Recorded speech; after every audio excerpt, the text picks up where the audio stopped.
আসন্ন ২০২৬ পশ্চিমবঙ্গের বিধানসভা নির্বাচনে ৭৭ নম্বর করিমপুর বিধানসভার কৈবর্ত মাহিষ্য ভূমিপুত্র সমাজসেবী রাষ্ট্রবাদী স্বচ্ছ ভাবমূর্তির মানুষ শ্রী মৃগেন বিশ্বাসকে বিধায়ক চাই।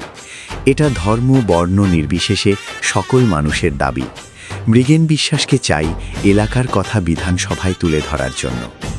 বঙ্গীয় কৈবর্ত মাহিষ্য ঐক্য মঞ্চের পূর্ণ সমর্থন শুধু নয়, সমগ্র হিন্দু ওবিসি সমাজ ও SC/ST সমাজের উন্নয়নের স্বার্থে মৃগেন বিশ্বাসকে বিধায়ক চাই।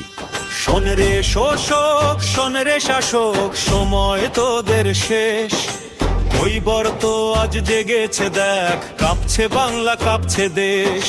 ভেবেছিলি ভোলা বিপদ করবি পদানত, মাহিষ্য আজ বাঁধ ভেঙেছে, জাগছে শত শত।